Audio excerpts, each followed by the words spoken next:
And it's very good evening to you. It is the all-important game changer round in the MPNFL as we enter, can you believe it, round 7 in the second division, round 6 in the first division. We're looking firstly at the second division. And right behind us, we've sort of got an appeal going, the game changer appeal, as we're trying to raise money, trying to sell as many beanies as we can. In fact, we've sold all the beanies now. We're making plenty of money. And we're just looking to raise as much money as we can before the weekend of football in seniors and juniors across the peninsula has ended. For those that are unsure what to do, all you need to do is to click on your app, which is the Game Changer app, and say which club you are, say who you are, and then you can allocate some money. As much money as possible is great. As little money as possible is great. And as we can see, Pines leading the way at the moment from Red Hill and Lang Warren. We're looking to get $60,000, and at the moment we're on $615. As we welcome our team, thanks to Jeff Wignall Ford sponsoring the second division footy show tonight. Good evening to Wayne Cap. Good evening, Dan. I can't encourage everyone to put their dollars forward. It doesn't matter how much. Just it's a great cause, and you support the game changer. It's all about, of course, trying to prevent youth suicide amongst sporting clubs, which has been a real scourge in our society down on the Mornington Peninsula. I think we're working really hard at it. I think we're getting better at it. I think we're getting more young people talking about it, especially young men, but we've still got a fair way to go, I would have thought. Oh, well, look, every cent helps, and it's a great cause, so get behind it, everybody. Hello, Chris Holcomb. G'day, buddy. How are you? Good, hey, mate. Cerberus haven't been in the comp since 1875. How did they get up there? That's a good effort. Well, it's not just clubs who okay. on the Mornington Peninsula who play in the MPNFL. It's also clubs who are on the Mornington Peninsula that play in the Southern Football League. Now, that conversation about Cerberus is probably a story for another day. That Cerberus, South Mornington, and probably Karen Patterson Lakes should be in the MPNFL, whether it be a third division. Oh, we're not going down that track. It's going to be there all day. But And anyway, Bobby Simpson from Mornington too, he's put in $5. It's the first time I've seen $5 out of Bobby for about 20 years, I reckon. He wouldn't shout if a shark bit him, Paul Simpson. Oh, thank you very much, Paul. It's great to have you involved, and great to have our special guests, talking of good young players, and they're going well at the moment. They've been a little bit up and down, but they're second on the table, and I've written an article for the GameFace Game Day record about Seaford. Maybe the roar is on permanently. They're second on the table, 4 wins, 2 losses, and one of the young midfielders, Joel Filippone, has been good enough to join us. Welcome, Joel. Good to have you with us. Thank you very much. How important is game changer to you and the round as well in regard to just getting this message across? Oh, it's definitely important. You want to, send a good message to everyone. These are issues, people of my age don't really talk about, so we want to, make it normal. And everyone's there for you. You're not on your own. So, yeah. Exactly right. Now, some surprising results on the weekend, and this has been the way the MPNFL's been so far. Could not tip our hat so far. Seaford's clinical demolition of Rise sees them into second. Devon Meadows caused a stir with their victory over Hastings, and they're 4-2 and haven't made the finals for 18 years, and in a good position, Devon, to maybe break that streak. Somerville complete a memorable win over at an accurate Mornington. We'll have our MVC and our tips, and of course, Jeff Wignall Ford sponsoring the second division show, and they've got branches, and they've been around the peninsula for many, many years. And their branches are in Hastings, Frankston, and also Mornington. Tell us about Tim Broomhead. He's come to the club. What were you expecting when he came down from Collingwood after an injury-hit career there? Just absolute professionalism, Obviously coming from Collingwood, fountain of knowledge, so he would have a high footy IQ. So hopefully he'd bring that to, a young midfield group with me, Isaac in there. Not just for the young boys, but for the older boys, just the advice that he gives us all. And the fact that he's come into the team, he's been able to stay fit, was that a concern to the club and maybe a few of the guys privately that, he hasn't been able to get fit at Collingwood? Is he going to be able to get fit here? Why do you think he's been able to get fit here? And if you had that conversation with him about that? I haven't had that conversation with him, but I had absolute confidence in him to stay healthy. He's an absolute star. You see his stats every week, and he's such an impactful player for our club. And, he gets us the ball, so he's doing pretty well with all the teammates and stuff like that. Yeah, it's just on Tim. Is he the other clubs that have former AFL players in their systems? The guys come in and they help the younger blokes during the game and act like coaches on the ground. Does he do that sort of role Yeah, with you as well? yeah, definitely. Especially at training with like the midfield setups, he's really impacted what we do around the stoppage and all that sort of thing. Yeah, that's awesome. And Ishak Bashir's been another outstanding player. I see that he might have missed out on the team of the week this week, but we'll talk to Chris Holmes about that very, very shortly. What a good player he is. Tell us a bit about his story. Yeah, he's a legend. Obviously played juniors with him from under 14s, and I can't talk high enough of him. We're always good mates. We built a lot of chemistry over the lockdown period and did a lot of running together. But he's a superstar, and he's got definitely a bright future ahead of him. I noticed Mitch White played on the weekend. Yes. He's a demon who he played about 4 or 5 AFL games with Melbourne. He's on Casey's list. What a great inclusion he was for the weekend. Yes, very, very exciting. We only found out about that on Thursday night, and it definitely everyone was pretty excited for him to play. Yeah. Started down back. Aaron Bolton got injured, so he got thrown forward. Kicked like 2 goals 5, so the accuracy was a bit of a problem. But he was so impactful on Saturday. He had 27 touches as well. Yeah, very, very impactful. Pretty good day. And if he could kick straight, that'd be pretty nice. Now, as far as Anytime Fitness is concerned, their major sponsor for the injuries, Aaron Walton, probably 3 to 4 weeks. He's going to be a big loss for your side, Joel, isn't he? And your midfield too. It doesn't just stop with Broomhead. Herbert's been around for a while now. Braun, Ray So, he'd be telling you all about how to play in the midfield, wouldn't he? Yes, he has a lot to say for sure. So it's a pretty solid midfield through there now, and probably it's a couple of issues just with a slow start, but hitting the straps now. Yeah, gathering some momentum now. But definitely our midfield depth is probably a thing that we've worked on the last few years. Some of the young blokes developing, and some of the blokes we've obviously brought into the club. It's pretty exciting times down at Tigerland. Obviously, the ground's coming up. When's that coming up? I love it. I drive past it all the time, and I'm like, the first game, I'm going to go and see this. I drive past all the time also. The ground looks awesome. I don't have an official date Oh. yet. They might have it higher up at the club, but I'm not too sure yet. I saw the goalposts go up this week, Yes, so it must be close. Yes, and the pitch is covered, so we're nearly there. It looks fantastic. It's just the club rooms now. It's going to be one of the best club rooms. Oh, The way it looks, yeah, definitely. Which would be fantastic. It looks unreal, and they've designed it well. All around the ground, you can stand around and have a good view, and it's got a great amphitheatre type feel about it. Yep. And the ground's lush and the rooms are fantastic. It's a great setup. Better than the rubbish that they used to dish out when opposition sides used to go to Seaford. It was terrible. I've never played on that ground. I've been at the Belvedere Reserve for junior stuff, so I've never actually played there. But it looks awesome. I can't wait to play there. I'm pretty sure they turned off the hot water too on opposition sides most of the time. Really? Yeah, 100%. Is that one of the hardest grounds to play on? It was. It was always difficult to go to Seaford and try and win. It's them, and Bomb Beach is another one that's always hard to go to. But yeah, the supporters, you knew they were there at Seaford. I'll give you the tip.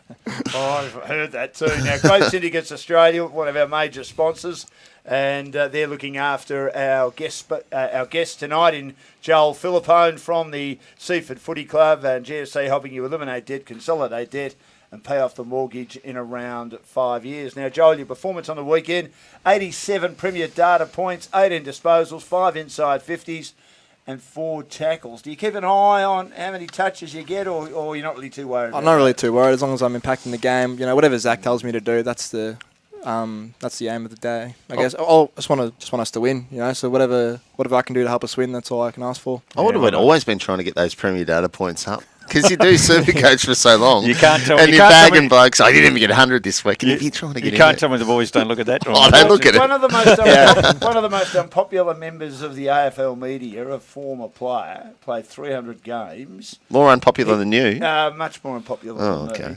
He was more keen on checking his stats than if his team won or lost. If he was having a good day, it's a bit like Jeff Boycott. If Jeff Boycott made runs in cricket and England lost, he didn't really care. If Jeff Boycott failed and the team won, they were down there celebrating. He'd be upstairs just crying and drinking a bottle of scotch.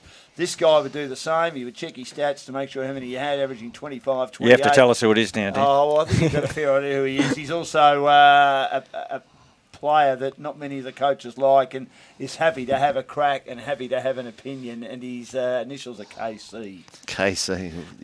I can't believe you managed to slip. I can't believe you managed to slip Jeff Boycott into a local footy show. That's what I've done. That's unbelievable. Well, that was what he was like. I mean, Yeah, he was fair going to leave at best and fairest one night.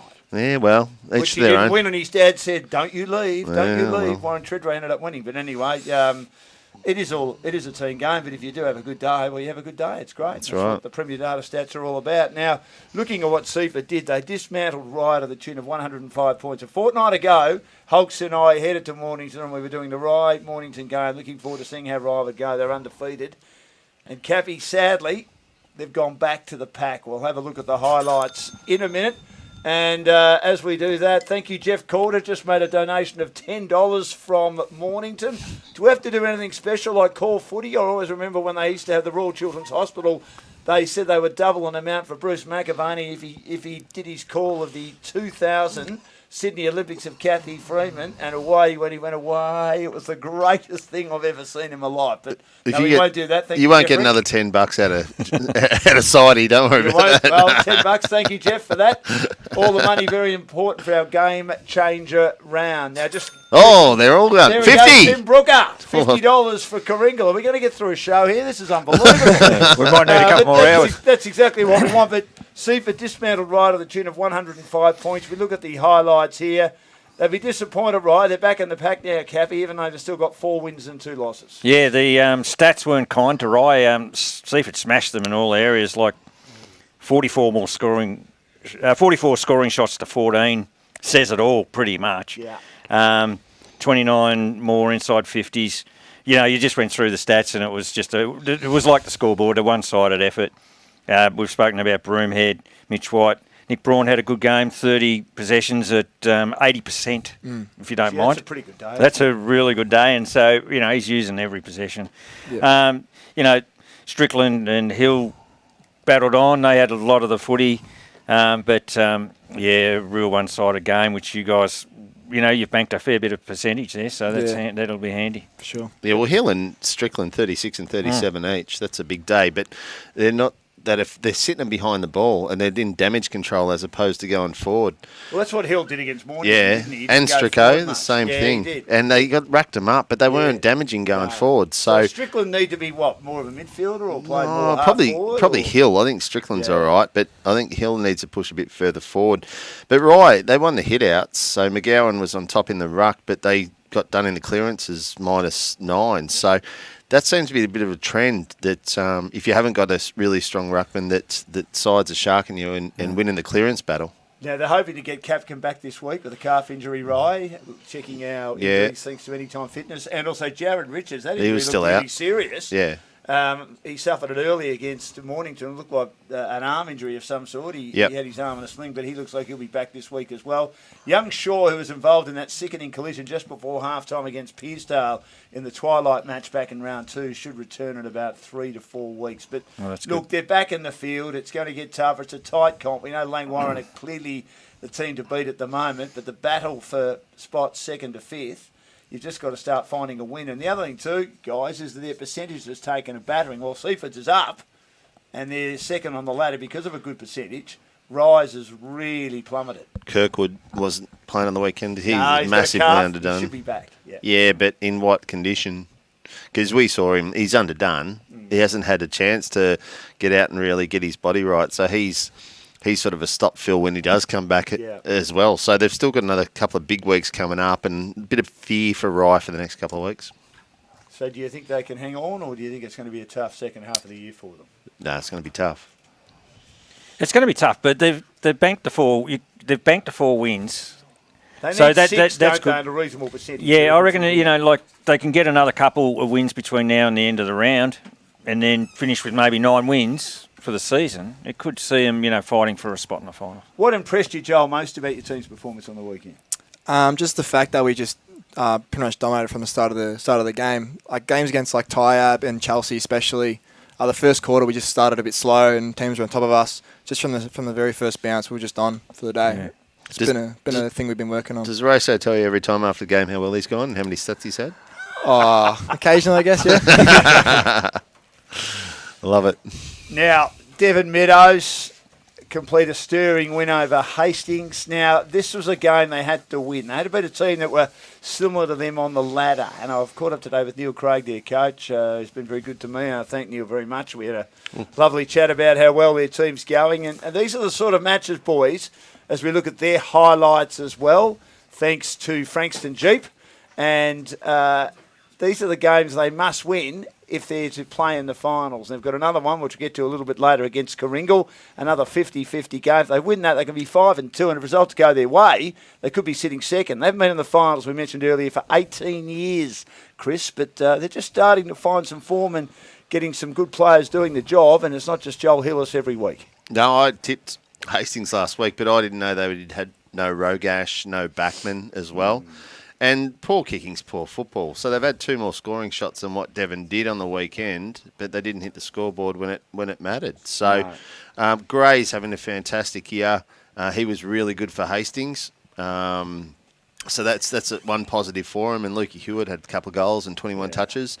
But it'd be frustrating for Hastings that day. They keep having blokes go out. As you mentioned, Backman going out, he was playing having great an outstanding year, the recruit from the Southern Footy and then League. Rogash, that doesn't help. And then Devon Meadows, they've got the big day. They've Brett Deledio playing, all that sort of thing, and they played very well, not taking it away from Devon, but Hastings are going to have the luck turn, hopefully, with their injuries. Daniel will lead into that, I'm sure, but with those guys coming back in. Devon Meadows, Hillis, is there a tab on you can bet on to see who's going to win the BNF? Oh, there's a few in that list, I'll tell you. Or maybe I'll make one next week. Anyway, you should get the odds because this guy seems to be best player every week for Devon. Very good player. Well, yeah, 24, Rory 26. So he's going great. And Lee Craig also had a good game, I saw, so that's fantastic. But, Devon Meadows, I wouldn't be, saying yes, they can, talking about finals yet. They've got a long way to go. And they've got a tough draw. They've said they've got a very tough draw. They do. Thank you, Ryder Langley. Thank you, Bruce Wayne. A donation of $20 for Devon Meadows. That's the nickname has to be Batman. Oh, Jesus. As the game changer board keeps changing and we keep adding more money for a very, very worthy cause as part of Game Changer Round. Now, Geordie Smale was dominating for Devon early and has done a hammy, so he's gone for this week. So he'll be a bad loss for them. But it was interesting hearing what the club has been saying about the draw, that some clubs have managed to organise the draw to get a better draw, and other clubs have been given a tough draw. How'd they manage it? All I'll say is that some clubs have said, well, we weren't happy with the draw. Can you have a look at the draw and make changes?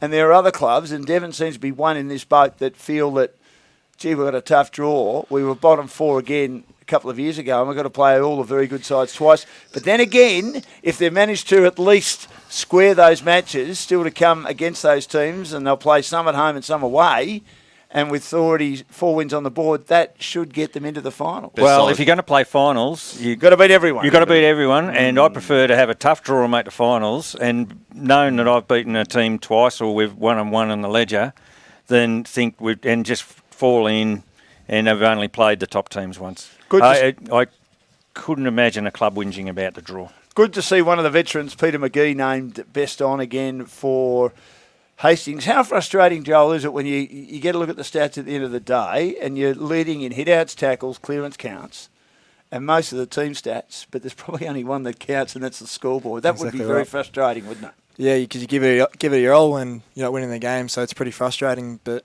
obviously, kudos to him. He played pretty well. Now, Somerville have got a massive injury list, and Ben Sedgwick week to week. Paul Fermanis did come in and play. It's amazing recovery. Amazing recovery. They did say Mason's week to week.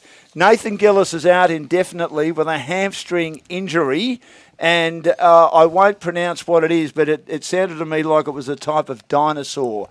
But it starts with S, but it's a hamstring tendon that Nathan Gillis has got, and he was gone early. They think Jake Wybrow out for 4 weeks. Our injury update, thanks to Anytime Fitness. Hines expected to return this week, and McMahon as well. Big win over an inaccurate Mornington, boys. We thought they were in trouble, but they're now 3-3, and they're right back in the mix.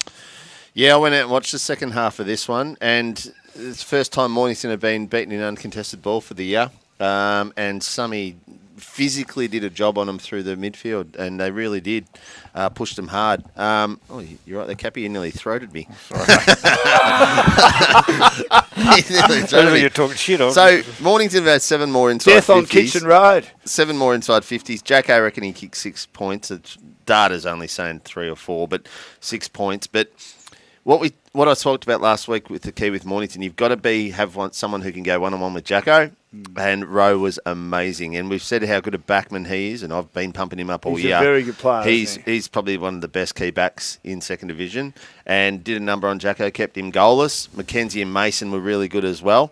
So they did exactly as Brad would have gone out and told them how to play, and they executed really well. So do you think, like you watch Mornington a bit, do you think like if Calder's shut down, that gives the opposition a real chance, doesn't it? I've said that from day dot. If he kicks under 2, you're going to win. Yeah. So that's a heavy reliance on one bloke. Especially with Warwick Miller going down again on the weekend. He was at half-time. He had 17 touches at half-time. He's and then done a went hammy, down. hasn't he? Yeah. The number of hamstring injuries, boys. There is a lot. So many. And look, they tried hard, but 4-18, that's disgusting football as well. So you're not going to win any games with 4-18. Shout out, though, to Matty Kane, who was playing full-back on Gillis. He's a back flanker. He's only just out of the under-19s. He's had 16 touches. Gillis has had 5 and kept him goalless. Yeah, so he was fantastic. But they weren't winning enough contested ball. And Summy just overpowered them, and it was a fantastic win by Summy. Yeah. So if you look at the ladder at the moment, you've got Langy 2 games clear, and then there's a couple of teams, in fact, 4 teams on 4 wins, and that's Seaford, Mornington, Rye, and Devon, all making up the top 5. And then there's the massive battle outside a game behind with pretty good percentages, Somerville, Coringal, and Chelsea amongst those. So it's a really, really good competition. Great competition. Great competition. So For second. Yeah, for second. Well, for second, but you've still got to get there. You want to play in the finals, don't you? And you want to be in a grand final, don't you? 100%. I think, like Langwarren obviously are odds-on favourite at the moment, but anything can happen. Yeah. Anything can happen. And, you got to get into the finals to have a crack at it, and there's a massive fight between those 7 or 8 teams, which is fantastic for the competition. You played Mornington too. That was did you play that night? Yes. That was a horrid night. It was, rainy, cold, windy, disgusting. had everything. Yeah. And It was the sunny. week after the very hot day when you We had Langy, pretty much the worst of both conditions. Yeah, you We had did. really hot to really cold and windy. Yeah. What did you make of Langy when you saw them? Yeah, just too good, too fit. We'll definitely learn from that game. It was good to get that out of the way around 1, and hopefully next time it's a different result or just not as bad, I guess. Because you guys were gutted with that because you'd had a really good pre-season and everything was leading into it, and you're playing the flag favourites round 1. That would have dented the confidence a little bit round 1. Yeah, it dented it a bit. We had Langy and Mornington round 1 and 2, so we wanted to at least get one of those games. So to beat Mornington, it got the confidence up a little bit more. Yeah, for sure. Joel Filippone is our guest tonight from the Seaford Footy Club on the Second Division Footy Show, thanks to Growth Syndicates Australia, helping you eliminate debt, consolidate debt and pay off the mortgage in around 5 years. And don't forget to keep that money coming through in the Game Changer. It's our Game Changer round this week. We're on $715 at the moment. Pines is leading. 5 donations on $250. Red Hill second. 4 donations at $100.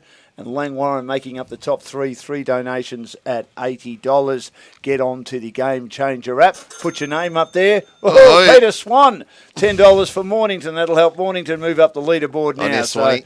I love it, don't you? It's like a Good Friday appeal. Yeah, it is a Good Friday appeal. Do I have to get up and do a dance? No, you do soon, not. or? You do not. No. I'm more than happy to have a crack. The night that Bruce McAvaney did the Kathy Freeman race, Lee Matthews for the same amount of money, and I think his moustache has been a bit like John Newcomb. It's been insured for years. He shaved his moustache off. He said, I'll only do it for you, Macca, if you do the race. And Macca did it away. Still reckon it's one of the great things I've ever heard.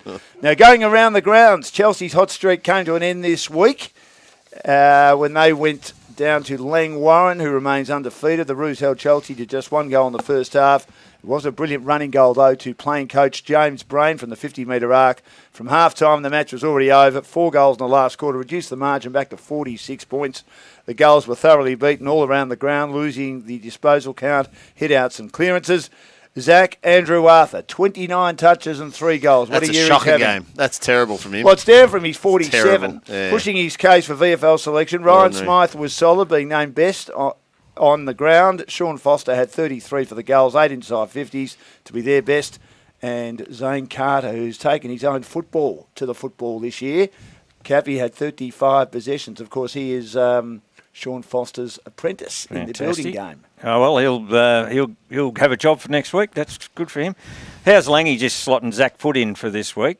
Yes, He's ex-AFL footballer. It's pretty handy. That's handy right. inclusion. I think he'll get another chance. He just has come back after a couple of years at Sydney. So that played one was game. Been unlucky, I think. Yeah, he kicked a couple of goals, so very handy to slot in with all the other talent. Marusiak as well, another one. Yep, they're great. Chelsea, got swamped. I was just looking, as you mentioned, the possessions down. They had 63 less.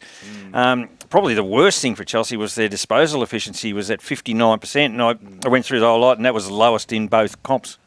So they've got to pick that up, but sure they will. They've been playing some good footy. Wasn't a good day for them on the weekend, though. No, Langy just a bit too strong. Yeah, the only bad thing about Chelsea, obviously, is their prime movers still went really well.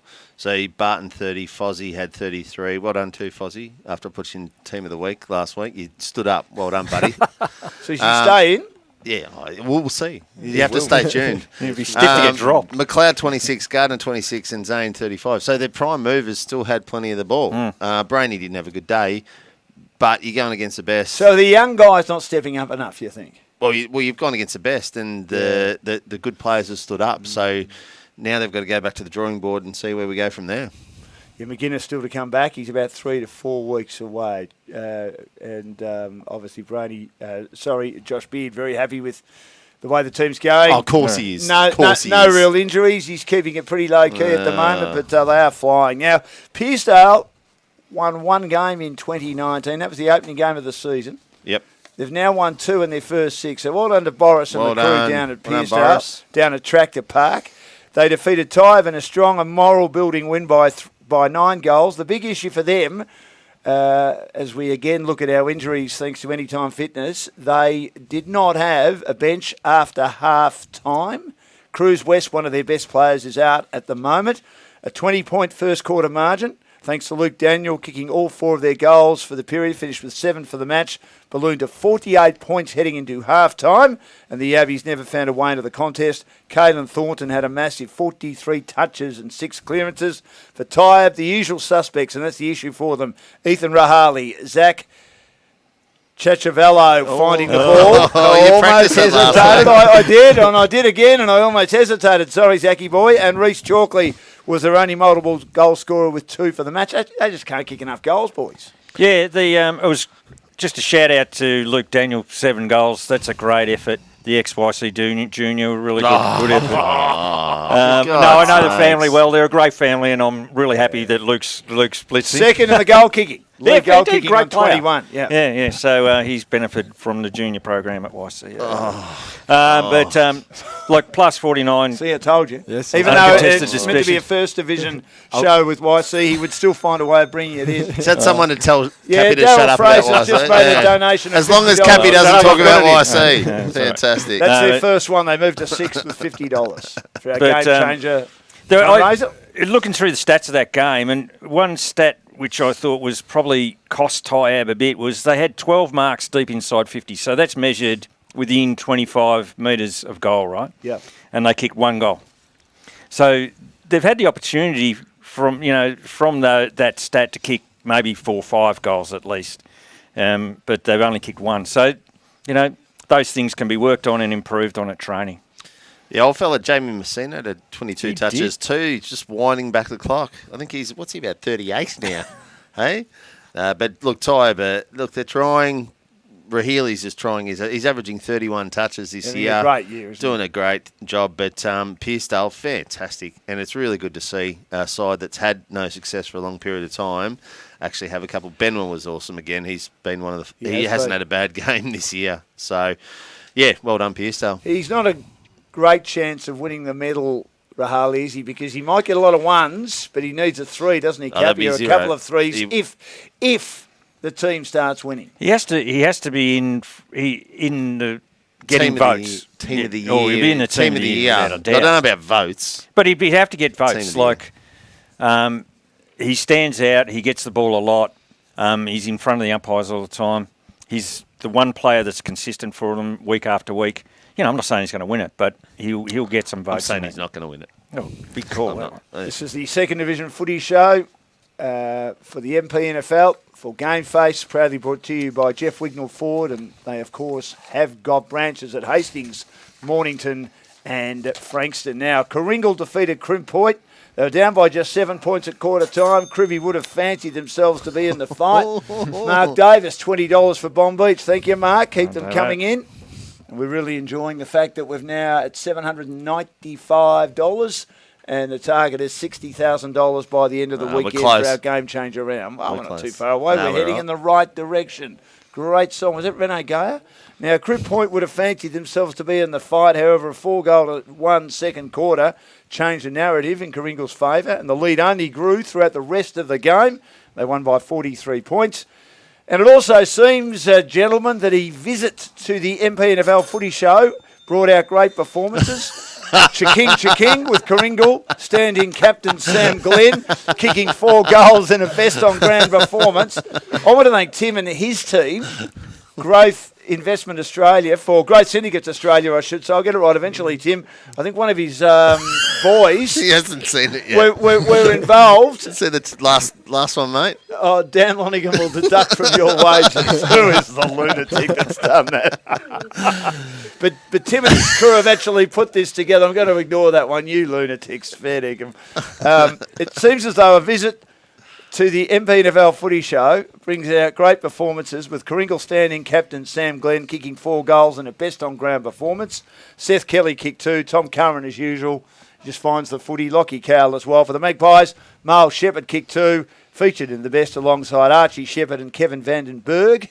Look, they're pretty competitive, Crib Point, but Coringal just going a bit better. Another one of those teams, guys, 3-3 and right in the mix. And I wrote an article for the GameFace Game Day report this week in regard to the lead-up to the round of footy, and I said that I like Coringal's attitude. Don't worry about what you don't have, and they've lost a lot of players. Worry about what you've got and work hard with those players you've got, and I reckon Coringal are doing that pretty well, Cappy. Oh, they're definitely in the fight for the finals. They've got a good list. Tom Curran just keeps producing every week. Sam Glenn, as you said, been on the footy show, keeps getting better and better. You watch what's happening next week, Joel. You'll be killing. Yeah. But so Sam Glenn, 20 disposals, 4 goals. What a great performance. Curran one of his quieter weeks, but he still had 23 disposals a week, 82% and 1 goal. So yeah, I like what Coringal's bringing. They dominated that game in every statistic, plus 122 possessions, plus 68 marks. You know, it was just a one-sided affair, I think. That would have been 20 goals, though, 3-4 years ago against Cribby. So, look, Cribby are a lot more competitive. 22 scoring shots against Coringal. They probably haven't had that many against Coringal for 4 or 5 years. They're going well. Geordie Pomeroy had another good game, who's starting to hit his straps coming out of the ammos over there from Peninsula. Come across with Sammy Glenn. And good to see Sammy Glenn have a good game, because we said last week, just a bit of consistency, and you might find yourself in Team of the Week, but we'll just still keep that under wraps for a little while.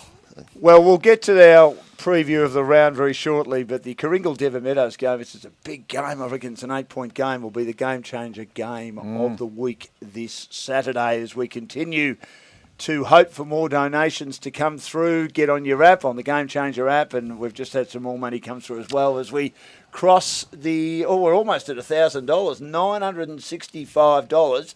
What did they do with the fact that I said Dan Lonergan will deduct from your wages? That's coming out of your wages, That's coming out of your wages. Well, yes, good luck. Because moths will be coming out of my wallet more than wages coming out of my wallet at the moment. But that's very nice of you to say that. Now, in regard to some injuries there. At the moment, they're going all right, Coringal. They're hoping to get, and I'm not sure when, but maybe this week, 2 of their star players, Dale Alanis and also Bryce Callaman, to come back in their team. Crib Point have still got a few injuries, but they're battling hard, Crib Point, and good effort by Steve Hamill to have them competitive most weeks, and good to see his son Will back playing footy for Adelaide after an ankle injury sidelined him for a couple of weeks. Now, Frankston RSL, Second Division Team of the Week, proud sponsor of local footy and Game Changer.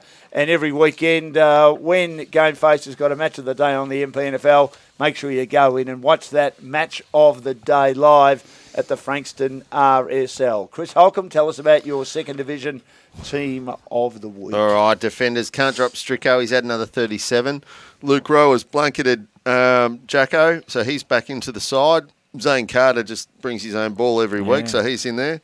Jakey Smart stays in. He had another 25 on the weekend. Kane McKenzie continues to impress. I think Summy have got one of the best back lines in Second Division, so doing really well. And Connor Benwell just every week. Very, very consistent, that back line. Had to bring in Nathan Gray this week because he just continues to impress. Had 34 for Hastings in a loss. And on the other wing, I had Jolie Hillis, who, there you go. Yep. In the middle, Norton. He was amazing again on the weekend. What did he have on the weekend? It was just stupid. Was it 40 hit outs plus 28? Unbelievable. Yeah, it was a great season. Zach Andrew Arthur, Tommy Curran, and Blake Peach. Peach, he just flies under the radar, Blake doesn't he? Peach, I think he had 34 possessions. He just on the flies weekend. under the radar because Zach's sort of at the talk at the moment. He just keeps racking This is them their up. issue, Joel, isn't it? If you keep someone like Andrew Arthur quiet, Peach will Lane do just the have job. so many. Tuddenham will do the job. Yeah, they got so many weapons there. You can't They just do. stop one. Half a forward line, Timmy Broomhead. Warm me up. Luke Daniel sneaks in to the side this Yeah, week. Big couple of weeks. Shawnee Foster, he's got on the ground off the bench. Well done, Shawnee. You didn't let me down, buddy. Aaron Walton's in, but could be out if he's out for a prolonged period. Jacko stays in just because of his consistency, not because of his performance on the weekend. You don't drop a hero.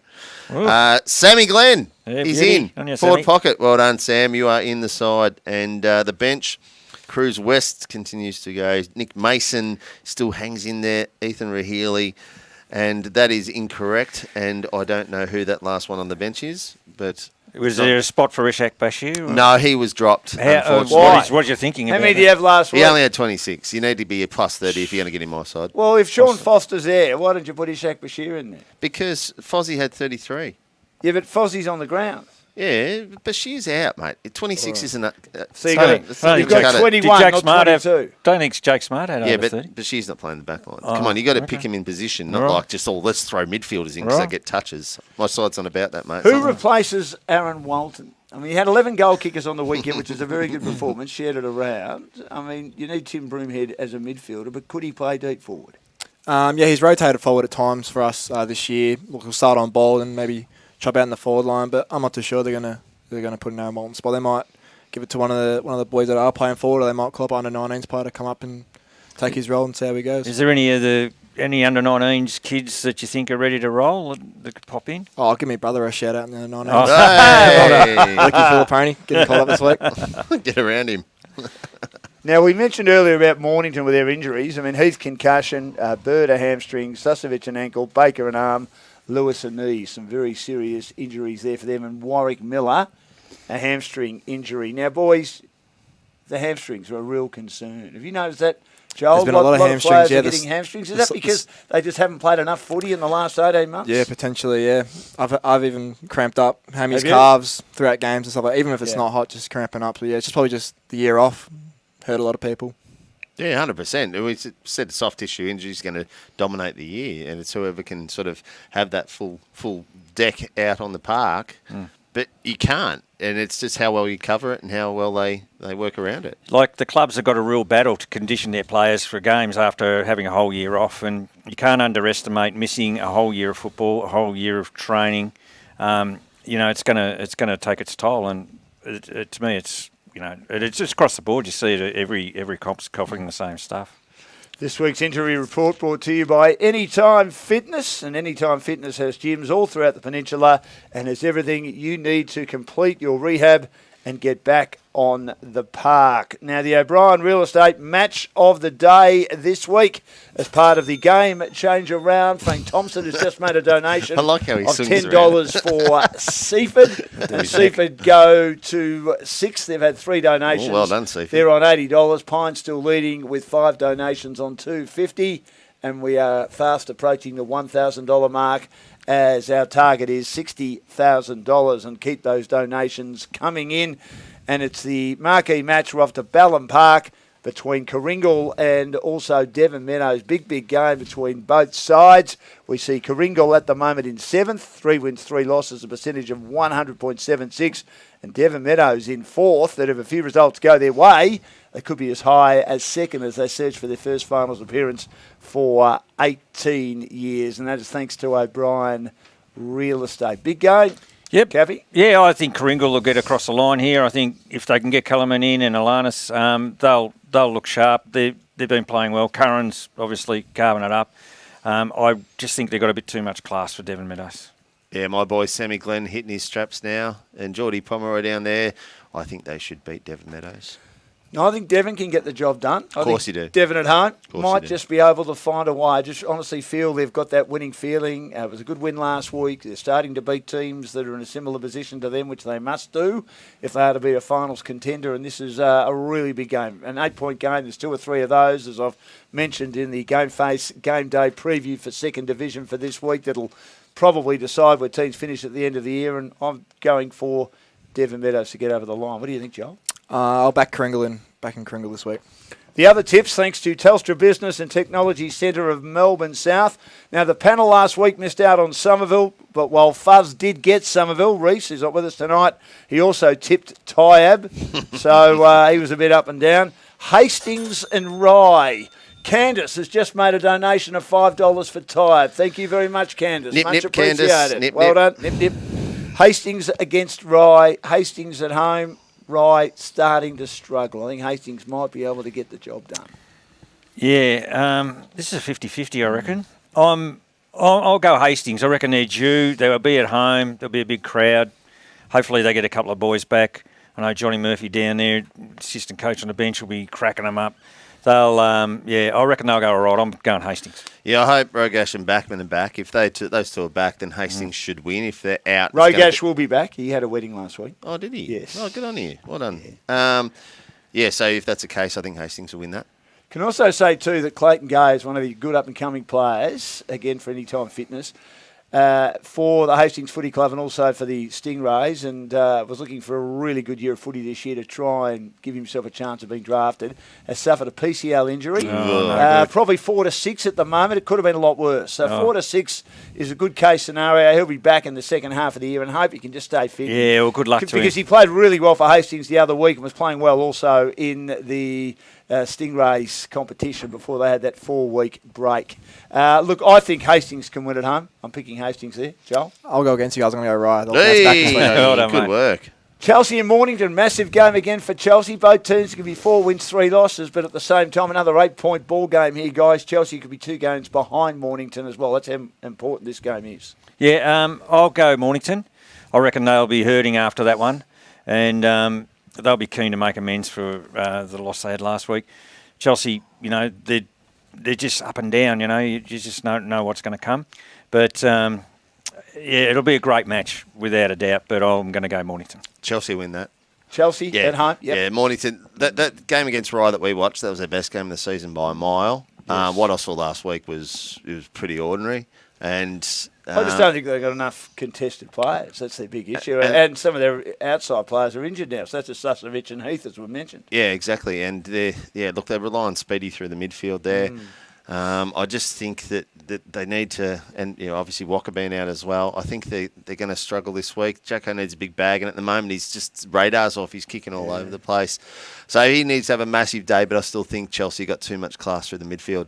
One of the big battles, Mitchell Hill on Calder. Should be Yeah, a beauty. yeah. Good play, Mitchell Hill. I think if Mornington they're going to try and get the outside, but Chelsea's not a big grounder as well. No. So I think that they're just a bit stronger around the pill, Chelsea, and I think they'll get the points. Yeah. And Fozzie in form at the moment. He's flying. And Nate Carter Is as he well. flying? They're averaging around 34 possessions a game, the two workmates. They are killing it. Yeah. Joel, what do you think? I think you boys convinced me to go Chelsea, I reckon. Mate. Don't listen to these Very blokes. good, very good arguments there. You think Somerville might be in the 5? They need a big percentage booster. I know Tyre will battle hard at home, but Sammy, lots of injuries, but they should win comfortably. Yeah, without a doubt. Yeah, something. Yep. Yep. Something, yeah. Something, no doubt. Crib Point and Langwarren. Look, all we want to see from Crib Point is their continued improvement, playing matches out. And I know that Steve Hamill is trying to inject that into his team, and they're doing that. But Langwarren just look a little bit too strong. I suppose the most important aspect is it doesn't get blown out. A couple of matches have been blown out in the second half. Look, Langwarren will win and win comfortably, but I'm really interested to seeing, Cappy, how Crib Point perform in this match. Yeah, well, it's all about Crib Point embracing the challenge and enjoying, not going in there with the wrong attitude and making sure that they stick to what they're told and what their coach tells them to do, and just follow what their game plan. Don't be overawed by the occasion. They know that they're up against a more experienced team, team, but they'll have a crack. But Langy will win comfortably, we all expect. Yeah. But they're well coached. They're a good bunch of kids, and if they just, as I say, embrace the challenge and learn something from it. Yeah, what Cappy said. I'll go with that. It's pretty good, wasn't it? Yeah, it's great, mate. What do you think, Joe? I'll go with Langy also. Just hopefully Crib Point can try their best. Oh, well done, Deb. Debbie Jones, $5 donation for Seaford. Well done. And Deb. That's Joel's team, of course. They've now had 4 donations. They're on $85. Joel's and we're on factor. $985. We've got a couple of minutes to see if we can get to $1,000 before the second division footy show ends. Thanks to Jeff Wignall Ford with branches in Hastings, Frankston and also Mornington. Seaford and Pearsdale. I mean, you're going for 3 in a row for the first time. Pearsdale are improving. Yeah, for sure. How do you win this game? Of course, we've mentioned Aaron Walton being out. I know you're not a one-man band and you've got some good players playing good footy. You feel you're in pretty good form? Yeah, hopefully we can gather a bit of momentum. Obviously won the last 2 weeks and hopefully we can make it 3. But yeah, Pearsdale, you can't take them lightly. They've been really competitive throughout this year. They've won 2 and they've challenged a few teams this year. So hopefully we can win, but yeah, they won't be easy. That's for sure. How's Big Macklin going in the ruck? Is he going all right? Yes, he's going very well. Our midfield group love him. He deserves it on a silver platter. That's right. I think if Macklin, where's he from, Cappy? We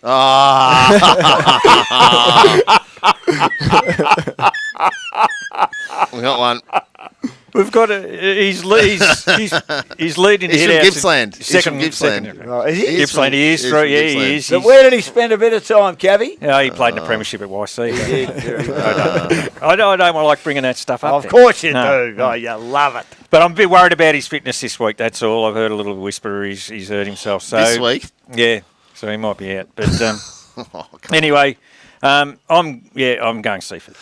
Yeah, I love what Seaford are doing, and they're starting to roll. Just shout out to Rourke Fisher. Hope he's back very, very quick. He's had a crook run with injuries, and he's just starting to get a few games together. Yeah. So hopefully he's back on the park really, really quickly. Very important member of the Seaford side. Joel, thanks so much for joining us. Joel Filippone with us tonight. Thanks to GSA helping you eliminate debt, consolidate debt, and pay off the mortgage in around 5 years. And GSA's Growth Syndicates Australia, one of our major sponsors of the MPNFL Footy Show. Keep your donations rolling through on the Game Changer app. We're at $985 and we'll keep giving you a shout out. The aim is to get to $60,000 and our match of the day, the Game Changer match of the day, big game at Ballon Park, Coringal and Devon Meadows on Saturday. Thanks, Joel. Good luck for the rest of the season. Great to have you with us. Thanks. And always, get your game face on. Get your game face on.